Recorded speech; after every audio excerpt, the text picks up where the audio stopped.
Hello guys, good morning to all of you. Welcome to learn with Lakshmi Sharma. आज है 14 अक्टूबर 2022, जिसमें हम आज की टॉप 20 करंट अफेयर्स को डिस्कस करेंगे। इसमें आपको इन क्वेश्चंस की डिटेल्ड एक्सप्लेनेशन के साथ साथ स्टैटिकल करंट अफेयर्स और इनसे रिलेटेड जो भी एडिशनल इन्फॉर्मेशन होगी सारा आपको कवर कराया जाएगा। और इस वीडियो की PDF आप इसके डिस्क्रिप्शन लिंक पर जाकर डाउनलोड भी कर सकते हैं। ये मेरा टेलीग्राम का चैनल है, आप इसे ज्वाइन कर लीजिएगा। इसमें आपको जो भी अपडेटेड नोटिफिकेशन होगा वो मिलेगा। और ये मेरा फेसबुक और इंस्टाग्राम का पेज है, आप इसे भी फॉलो कर सकते हो। सो गाइस, चलिए स्टार्ट करते हैं हमारा आज का session. Our first question is, when was world sight day observed? विश्व दृष्टि दिवस कब मनाया गया? इसका आंसर है ऑप्शन ई 13 अक्टूबर।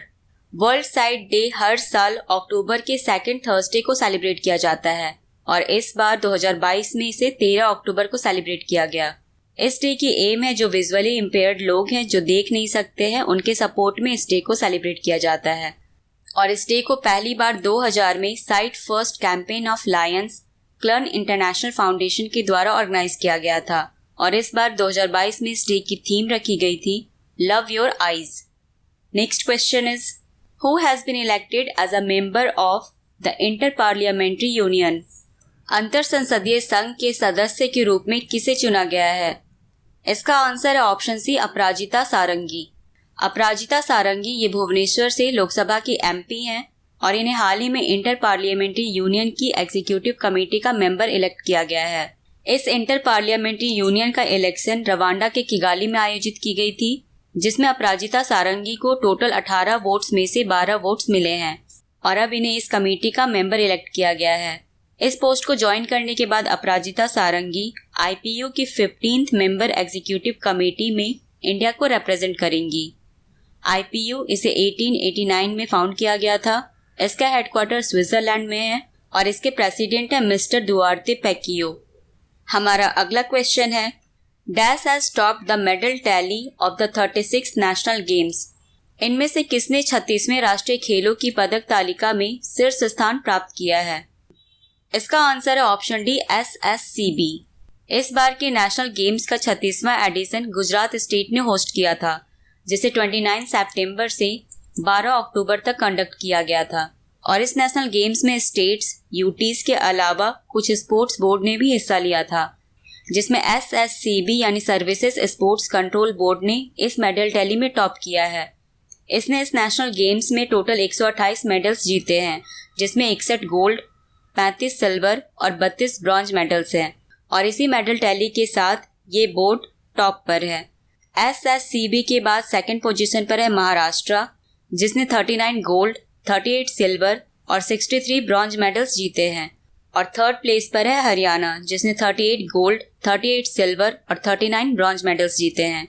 और अगर ओवरऑल मेडल्स की बात करें तो महाराष्ट्र ने इसमें टॉप किया है, जिसने टोटल 140 मेडल्स जीते हैं, जबकि SSCB ये सेकंड रैंक पर आई है, जिसने टोटल 128 मेडल्स जीते हैं।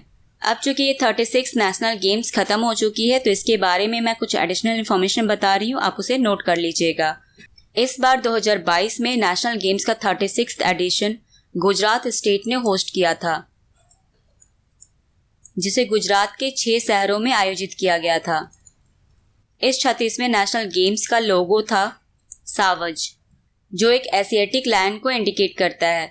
चूंकि गुजरात का गिर नेशनल पार्क एशियाटिक लायन के लिए फेमस है, इसलिए इस लोगो का नाम सावज रखा गया है। इस बार 2022 में इस नेशनल गेम्स में टोटल 36 स्पोर्ट्स इवेंट हुए थे, जिसमें 5 स्पोर्ट्स इवेंट्स ऐसे थे जिन्हें पहली बार शामिल किया गया था। इसमें योगासन और मलखम्ब जैसे स्पोर्ट्स को पहली बार शामिल किया गया था। और इस 36वें नेशनल गेम्स को 29 सितंबर से 12 अक्टूबर तक कंडक्ट किया गया था। इससे रिलेटेड एक और इन्फॉर्मेशन आपको याद रखना है, इस बार के 36 नेशनल गेम्स को गुजरात ने होस्ट किया था और अगले साल अक्टूबर 2023 में 37वें नेशनल गेम्स को गोवा होस्ट करेगी। तो ये थे इस नेशनल गेम्स से जुड़े कुछ एडिशनल इन्फॉर्मेशन, जिसे आप नोट कर लीजिएगा। चलिए आगे बढ़ते हैं। हमारा अगला क्वेश्चन है, recently PM devine scheme has been launched for the development of which region? हाल ही में किस क्षेत्र के विकास के लिए PM डिवाइन योजना शुरू की गई है? इसका आंसर है ऑप्शन बी नॉर्थ ईस्ट। हाल ही में यूनियन कैबिनेट ने एक नई स्कीम को अप्रूव किया है, जिसका नाम है PM डिवाइन। जिसका मतलब है prime ministers development initiative for north east region. इस नई स्कीम को इंडिया के नॉर्थ ईस्ट रीजन के डेवलपमेंट के लिए लॉन्च किया गया है, जिसमें इन क्षेत्रों में इंफ्रास्ट्रक्चर प्रोजेक्ट को डेवलप किया जाएगा। और इस स्कीम के लिए यूनियन गवर्नमेंट ने 2022 से 2026 तक के लिए 6,600 करोड़ रुपए अलोकेट किए हैं और ये पूरा फंड सेंट्रल गवर्नमेंट की तरफ से दिया जाएगा, जबकि इस स्कीम को ministry of development of the north eastern region के द्वारा इम्प्लीमेंट किया जाएगा। हमारा अगला क्वेश्चन है, which country has launched its first solar observatory Kuafu 1? किस देश ने अपना पहला सौर वेधशाला कुआफू 1 लॉन्च किया है? इसका आंसर है ऑप्शन सी, चाइना। चाइना ने हाल ही में अपने पहले स्पेस बेस्ड सोलर टेलीस्कोप को लॉन्च किया है। इस टेलीस्कोप का नाम है ASOS, मतलब advanced space based solar observatory. इस टेलीस्कोप को कुआफू 1 के नाम से भी जाना जाता है, जिसे सन के एटमॉस्फेयर के स्टडी के लिए लॉन्च किया गया है। ये कुआफू 1 टेलीस्कोप चाइना को सन के एटमॉस्फेयर से रिलेटेड इंफॉर्मेशन प्रोवाइड करेगी, जिसमें ये पता लगाया जाएगा कि सन का जो मैग्नेटिक फील्ड है उसके कारण CME यानी कोरोनल मास इजेक्शन कैसे होते हैं। कोरोनल मास इजेक्शन सूर्य पे होने वाला विस्फोट को कहा जाता है, जिसका डायरेक्टली इफेक्ट अर्थ को पहुंचता है। इसलिए इसके बारे में स्टडी करने के लिए चाइना ने हाल ही में कुआफू 1 नाम का टेलीस्कोप को लॉन्च किया है।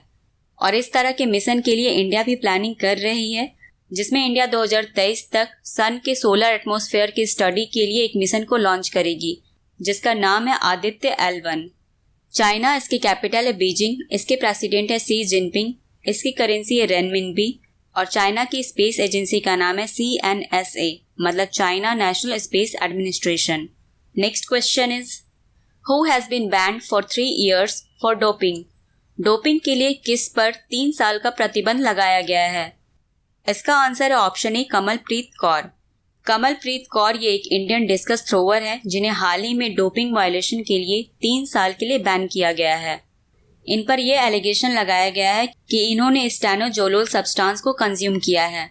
ये मेडिसिन नाडा के द्वारा बैन की गई मेडिसिन है, जिसे अब कंज्यूम करने पर कमलप्रीत कौर को 3 साल के लिए बैन कर दिया गया है और इन पर 3 साल का बैन AIU यानी एथलेटिक्स इंटीग्रिटी यूनिट ने लगाया है।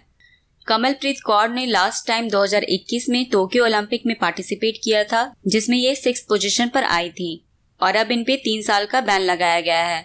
और Kamalpreet Kaur 3rd Indian athlete है जिन्हें 2022 में AIU के द्वारा सस्पेंड किया गया है। इससे पहले स्प्रिंटर धनलक्ष्मी और डिस्कस थ्रोअर नवजीत कौर ढिल्लन को भी बैन किया गया है। Next question is, where has the Prasthan exercise been launched?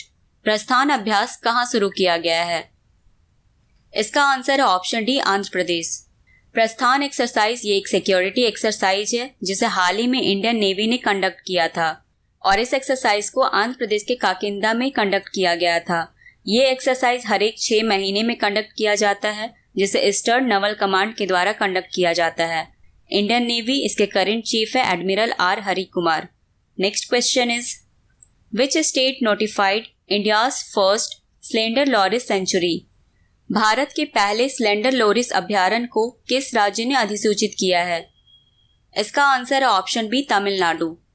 Slender loris ये एक इंडेंजर्ड स्पीसीज है, जिसकी प्रजाति लगभग लुप्त होने के कगार पर है और इसलिए इसके कंजर्वेशन के लिए हाल ही में तमिलनाडु के गवर्नमेंट ने यह अनाउंसमेंट किया है कि इस स्पीसीज के लिए इंडिया का पहला सेंचुरी तमिलनाडु के करूर और डिंडीगुल डिस्ट्रिक्ट में खोला जाएगा और इस सेंचुरी के लिए तमिलनाडु की गवर्नमेंट ने 11,086 हेक्टेयर्स को करूर और डिंडीगुल डिस्ट्रिक्ट के फॉरेस्ट एरियाज को अलोकेट किया है। इन दोनों जिलों के फॉरेस्ट एरियाज को मर्ज करके स्लेंडर लॉरिस के लिए एक सेंचुरी बनाई जाएगी, जिसका नाम होगा कदावर स्लेंडर लॉरिस सेंचुरी। और स्लेंडर लॉरिस स्पीसीज को वाइल्ड लाइफ प्रोटेक्शन एक्ट 1972 के तहत भी प्रोटेक्शन दी जाती है और अब इसके कंजर्वेशन के लिए इंडिया का पहला सेंचुरी तमिलनाडु में डेवलप किया जाएगा। Next question is, which state और UT launched an app to keep track of ongoing upcoming projects? चालू और आगामी परियोजनाओं पर नजर रखने के लिए किस राज्य या केंद्र शासित प्रदेश ने एक ऐप को लॉन्च किया है? इसका आंसर है ऑप्शन डी, दिल्ली। दिल्ली की गवर्नमेंट ने हाल ही में एक ऐप को लॉन्च किया है, जिसका नाम है दिल्ली ई-मॉनिटरिंग। इस ऐप के जरिए दिल्ली के ऑनगोइंग और अपकमिंग प्रोजेक्ट्स को मॉनिटर किया जाएगा और ये ऐप एक सिंगल विंडो एक्सेस प्रोवाइड करेगी जिसमें दिल्ली में जो भी अपकमिंग या ऑनगोइंग प्रोजेक्ट्स होंगे उसकी सारी इन्फॉर्मेशन ये ऐप प्रोवाइड करेगी। और इसमें सिंगल विंडो एक्सेस का मतलब है एक ही ऐप के जरिए सारी इन्फॉर्मेशन प्रोवाइड की जाएगी। और इस प्रोजेक्ट की मॉनिटरिंग के लिए दिल्ली गवर्नमेंट के चीफ सेक्रेटरी नरेश कुमार को इंचार्ज बनाया जाएगा। दिल्ली इसके चीफ मिनिस्टर है अरविंद केजरीवाल, इसके लेफ्टिनेंट गवर्नर है Vinay Kumar Saxena. Next question is which country has launched a futuristic flying car? किस देश ने फ्यूचरिस्टिक फ्लाइंग कार लॉन्च की है? इसका आंसर ऑप्शन है यूएई। फ्यूचरिस्टिक फ्लाइंग कार जिसका नाम X2 है, इसे हाल ही में यूएई के दुबई में लॉन्च किया गया है। इस फ्लाइंग कार को Chinese electronic vehicle maker Xpeng incorporation ने डेवलप किया है। और ये फ्लाइंग कार एक इलेक्ट्रॉनिक व्हीकल फ्लाइंग कार होगी जिसमें 2 सीटर होगा। और ये flying car vertical take off और लैंड करने में सक्षम होगी। वर्टिकल का मतलब है ये फ्लाइंग कार इस तरह सीधे लैंड और टेक ऑफ कर सकती है, जैसे हेलीकॉप्टर करते हैं उस तरह ये फ्लाइंग कार भी लैंड और टेक ऑफ कर सकती है, जिसके लिए इसके दोनों कॉर्नर पर प्रोपेलर्स लगाए गए हैं जिसे ये आसानी से उड़ सकती है। Next question is who will be the new BCCI president? BCCI के नए अध्यक्ष कौन होंगे? इसका आंसर है ऑप्शन बी रॉजर बिन्नी। रॉजर बिन्नी ये इंडिया के 1983 वर्ल्ड कप टाइम के क्रिकेटर हैं जिन्हें अब बीसीसीआई का नया प्रेसिडेंट इलेक्ट किया गया है और ये सौरव गांगुली को रिप्लेस करेंगे। रॉजर बिन्नी बीसीसीआई के प्रेसिडेंट के रूप में 18 अक्टूबर को ज्वाइन करेंगे। रॉजर बिन्नी के अलावा जय शाह ये बीसीसीआई के सेक्रेटरी के रूप में कंटिन्यू करेंगे और राजीव शुक्ला को बीसीसीआई का वाइस प्रेसिडेंट इलेक्ट किया गया है। बीसीसीआई इसे board of control for cricket in India कहते हैं। इसे दिसंबर 1928 में फाउंड किया गया था और इसका हेडक्वार्टर मुंबई में है और अब इसके प्रेसिडेंट होंगे Roger Binny. Next question is which of the following will launch the play points rewards program in India? निम्नलिखित में से कौन भारत में play points rewards program launch करेगा? इसका आंसर है ऑप्शन सी गूगल। गूगल अपने इंडियन यूजर्स के लिए एक प्ले पॉइंट रिवॉर्ड्स प्रोग्राम को लॉन्च करेगी। इस प्रोग्राम के अंडर यूजर्स को गूगल प्ले स्टोर से ऐप आइटम्स या गेम्स या सब्सक्रिप्शंस खरीदने पर पॉइंट्स दिए जाएंगे और इन पॉइंट्स के लिए कुछ कैटेगरी रखे गए हैं जिसमें सबसे ज़्यादा पॉइंट्स के लिए प्लैटिनम कैटेगरी, उसके बाद गोल्ड कैटेगरी, उसके बाद सिल्वर कैटेगरी और उसके बाद ब्रॉन्ज कैटेगरी रखा गया है जिसमें इन यूजर्स को रिवॉर्ड्स भी दिए जाएंगे और ये rewards users Google Play store से रिडीम कर सकते हैं। गूगल इसे 4 सितंबर 1998 को फाउंड किया गया था। इसका हेडक्वार्टर कैलिफोर्निया के माउंट व्यू में है। इसके सीईओ हैं सुंदर पिचाई और गूगल की पेरेंट कंपनी है alphabet. Next question is world bank has approved $200 million for the salt project in dash. विश्व बैंक ने कहां पर साल्ट परियोजना के लिए $250 मिलियन की मंजूरी दी है? इसका आंसर है option A Andhra Pradesh. World bank ने हाल ही में आंध्र प्रदेश के साल्ट प्रोजेक्ट के लिए $250 मिलियन लोन को मंजूरी दी है। आंध्र प्रदेश का ये साल्ट प्रोग्राम जिसे सपोर्टिंग आंध्रास लर्निंग ट्रांसफॉर्मेशन कहते हैं, इस प्रोग्राम को आंध्र प्रदेश के गवर्नमेंट ने आंध्र प्रदेश के लर्निंग आउटकम्स, टीचिंग प्रैक्टिसेस की क्वालिटी में और बेसिक एजुकेशन के लिए स्कूल मैनेजमेंट में इम्प्रूवमेंट के लिए लॉन्च किया था और अब इसके लिए वर्ल्ड बैंक ने $250 मिलियन लोन को अप्रूव किया है। वर्ल्ड बैंक इसे जुलाई 1944 में फाउंड किया गया था। इसका हेडक्वार्टर वॉशिंगटन डीसी में है। इसके प्रेसिडेंट है डेविड मालपास और इसकी मेंबर कंट्रीज है 189। Next question is which bank has appointed Sourav Ganguly as its brand ambassador? Sourav Ganguly को किस बैंक ने अपना ब्रांड एम्बेसडर नियुक्त किया है? इसका आंसर ऑप्शन डी बंधन बैंक। बंधन बैंक जिसका हेडक्वार्टर कोलकाता है, इसने हाल ही में सौरव गांगुली को अपने बैंक का ब्रांड एम्बेसडर अपॉइंट किया है और इसके बाद सौरव गांगुली इस बंधन बैंक के प्रोडक्ट्स, इसकी सर्विसेज और इस बैंक के ब्रांड मैसेज को प्रमोट करेंगे। बंधन बैंक इसे 2001 में फाउंड किया गया था। इसके सीईओ हैं चंद्रशेखर घोष और इस बैंक की टैगलाइन है आपका भला सबकी भलाई। नेक्स्ट क्वेश्चन इज केंद्रीय मंत्रिमंडल ने तेल कंपनियों को एलपीजी बिक्री से होने वाले नुकसान की वसूली में मदद करने के लिए कितने रुपए की मंजूरी दी है? इसका आंसर है ऑप्शन बी 22,000 करोड़ रुपए। एलपीजी गैस जिसे लिक्विफाइड पेट्रोलियम गैस कहते हैं, इसे 2 तरीके से कस्टमर्स को प्रोवाइड किया जाता है। एक होता है कॉमर्शियल पर्पस से और दूसरा होता है रेसिडेंशियल पर्पस से। कॉमर्शियल पर्पस जिसमें बिजनेस के पर्पस से लोग एलपीजी गैस खरीदते हैं, और इसमें रेसिडेंशियल मतलब डोमेस्टिक पर्पस से एलपीजी गैस बेची गई थी। उसमें होने वाले नुकसान की भरपाई के लिए हाल ही में यूनियन गवर्नमेंट ने गैस प्रोवाइडिंग कंपनीज को 22,000 करोड़ रुपए ग्रांट किया है। इस 22,000 करोड़ रुपए को public sector oil marketing companies जो इंडिया में एलपीजी गैस सिलेंडर सप्लाई करती है उनके नुकसान को रिकवर करने के लिए अप्रूव किया गया है। और इस फाइनेंशियल एड से 3 ऑयल मार्केटिंग कंपनीज जो कि इंडियन ऑयल, भारत पेट्रोलियम और हिंदुस्तान पेट्रोलियम है, इनके लॉस को रिकवर करने में हेल्प करेगी। इन तीनों कंपनीज ने जून 2020 और जून 2022 के बीच जो डोमेस्टिक एलपीजी इन्होंने बेचा था उसमें इन्हें बहुत नुकसान हुआ था, क्योंकि पिछले साल 19 kg कॉमर्शियल एलपीजी सिलेंडर का दाम लगभग 25.5 रुपये बढ़ाई गई थी, लेकिन डोमेस्टिक एलपीजी गैस के प्राइसेस को नहीं बढ़ाया गया था, जिसके कारण इन कंपनीज को जून 2020 और जून 2022 के दौरान बहुत नुकसान हुआ था। और अब इस नुकसान की भरपाई के लिए यूनियन गवर्नमेंट ने 22,000 करोड़ रुपए अप्रूव किया है। Next question is which university has topped the Times Higher Education World University Rankings 2023। Times Higher Education World University ranking 2023 में किस विश्वविद्यालय ने शीर्ष स्थान हासिल किया है? इसका आंसर है ऑप्शन डी, ऑक्सफोर्ड यूनिवर्सिटी। हाल ही में Times Higher Education World University Rankings 2023 release किया गया है, जिसमें 104 देशों के 1799 यूनिवर्सिटीज को शामिल किया गया था, और इस रैंकिंग में ऑक्सफोर्ड यूनिवर्सिटी ने टॉप किया है। ऑक्सफोर्ड यूनिवर्सिटी जिसे फर्स्ट रैंक दिया गया है, इसके बाद है सेकंड पोजीशन पर हार्वर्ड यूनिवर्सिटी, और थर्ड रैंक कैम्ब्रिज यूनिवर्सिटी और स्टैनफोर्ड यूनिवर्सिटी को दिया गया है। और इस रैंकिंग में ऑक्सफोर्ड यूनिवर्सिटी ने लगातार 7वीं बार टॉप किया है। Next question is recently Ravi Kumar S resign from the post of president of which IT company.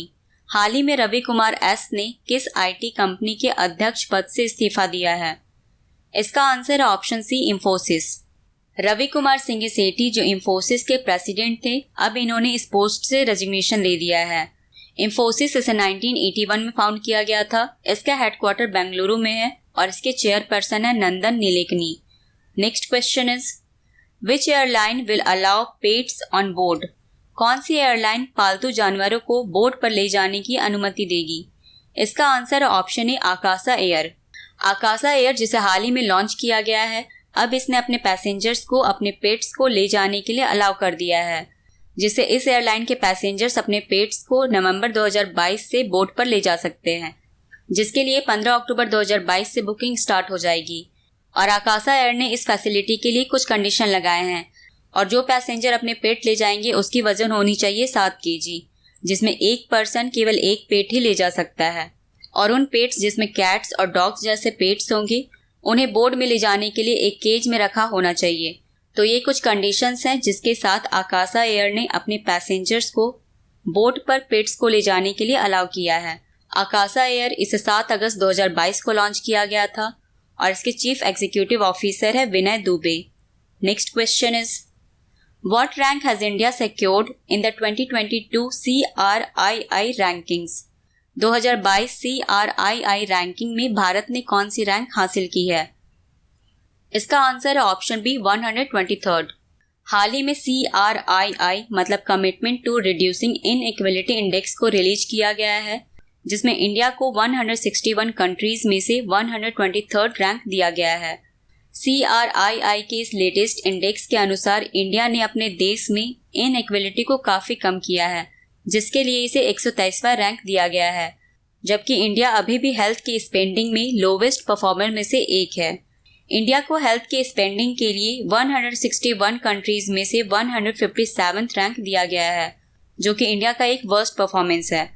इसके अलावा CRII की इस लेटेस्ट रैंकिंग के अनुसार नॉर्वे ने टॉप किया है। नॉर्वे को इस रैंकिंग में फर्स्ट रैंक दिया गया है, जबकि जर्मनी इसे सेकंड रैंक दिया गया है और ऑस्ट्रेलिया इसे थर्ड रैंक दिया गया है। और CRII के इस इंडेक्स को ऑक्सफैम इंटरनेशनल ने प्रिपेयर किया था। ऑक्सफैम इंटरनेशनल इसे 1995 में फॉर्म किया गया था। हमारा अगला क्वेश्चन है who launched Toyota's first pilot project based on flex fuel strong hybrid electric vehicle. Flex fuel strong hybrid electric vehicle पर आधारित टोयोटा का पहला पायलट प्रोजेक्ट किसने लॉन्च किया? इसका आंसर है ऑप्शन डी, नितिन गडकरी। नितिन गडकरी जो करंट में रोड ट्रांसपोर्ट और हाईवेज के यूनियन मिनिस्टर हैं, इन्होंने हाल ही में टोयोटा के फर्स्ट पायलट प्रोजेक्ट जो कि flex fuel strong hybrid electric vehicle पर बेस्ड है, इसे लॉन्च किया है। इस फ्यूल पर बेस्ड टोयोटा व्हीकल को 100% इथेनॉल पर चलाया जा सकता है। इथेनॉल से पेट्रोल और डीजल के कंपैरिजन में बहुत कम पॉल्यूशन क्रिएट होता है। इस प्रोजेक्ट के अलावा नितिन गडकरी ने Toyota Corolla Altis FFV SHEV, जिसे टोयोटा ब्राजील से इंपोर्ट किया गया है, इसे भी इन्होंने लॉन्च किया है। इस व्हीकल को 20 से 100% तक के इथेनॉल पर चलाया जा सकता है और currently flex fuel vehicles Brazil, USA और कनाडा में अवेलेबल है और अब इस टाइप की व्हीकल्स इंडिया में भी अवेलेबल होगी। और टोयोटा ये एक जापानीज कंपनी है। सो गाइज, ये थे आज के टॉप 20 क्वेश्चंस। टाइम है आप क्विज का। पिछली वीडियो में मैंने क्वेश्चन पूछा था, भारत का पहला 24/7 सौर ऊर्जा से चलने वाला गांव कौन सा बना? इसका आंसर था ऑप्शन सी, मोधेरा विलेज।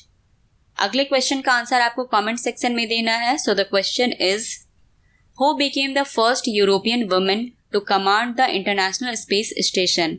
अंतर्राष्ट्रीय अंतरिक्ष स्टेशन की कमान संभालने वाली पहली यूरोपीय महिला कौन बनी? आपके ऑप्शंस हैं जोसेफ M. अकाबा, समंथा क्रिस्टोफोरिटी, जेना कार्डमैन या ऑप्शन डी बॉब हाइंस। इसका आंसर आपको कमेंट सेक्शन में देना है। सो गाइज, आज के वीडियो में बस इतना ही। अगर आपको वीडियो अच्छी लगी तो इस चैनल को सब्सक्राइब कर लीजिए और इसे लाइक और शेयर करना ना भूलें।